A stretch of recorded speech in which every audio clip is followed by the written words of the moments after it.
गया है। प्राचीन काल यानी सतयुग में पर्वत आज की तरह स्थिर नहीं थे। उनके पास विशाल और शक्तिशाली पंख हुआ करते थे। वे बादलों के बीच किसी विशाल पक्षी की तरह विहार करते थे। उनकी गति इतनी तीव्र थी कि उनके पंखों की फड़फड़ाहट से आकाश में गर्जना होती थी।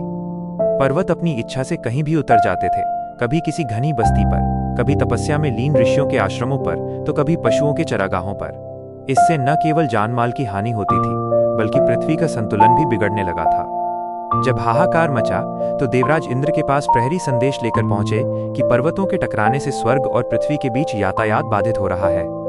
इंद्र ने इस समस्या के समाधान के लिए गौतम ऋषि से संपर्क किया। ऋषि ने चेताया, हे देवराज, यदि इन पर्वतों को स्थिर नहीं किया गया तो पृथ्वी का धरातल इनके भार और अनियंत्रित गति को सहन नहीं कर पाएगा। सृष्टि की सुरक्षा के लिए इनके पंखों का अंत अनिवार्य है। क्रोधित और संकल्पित होकर इंद्र अपने ऐरावत हाथी पर सवार हुए और अपने अमोघ शस्त्र वज्र को धारण किया। उन्होंने एक एक कर उड़ते हुए पर्वतों का पीछा करना शुरू किया।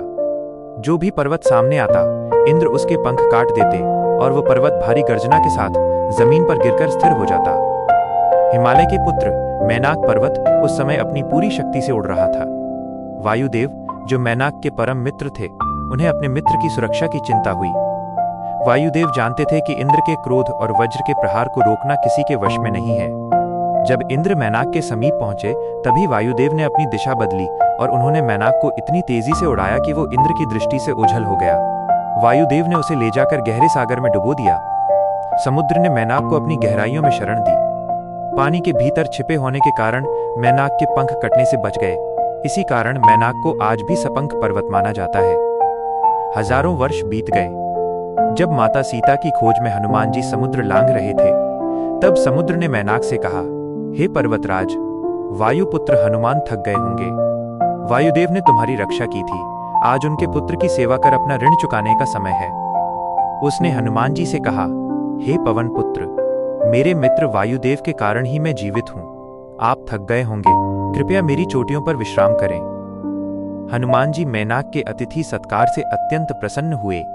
उन्होंने मैनाक को बताया कि वे एक रामकाज पर हैं और जब तक कार्य पूर्ण नहीं होता वे विश्राम नहीं ले सकते। हनुमान जी ने मैनाक के प्रति सम्मान प्रकट करने के लिए उसे अपने हाथ से स्पर्श किया और कहा, हे पर्वतराज, आपने मुझे विश्राम का प्रस्ताव दिया। आपकी मित्रता और कृतज्ञता वंदनीय है। अगर आपको ये वीडियो पसंद आया हो तो लाइक और शेयर करें। धन्यवाद।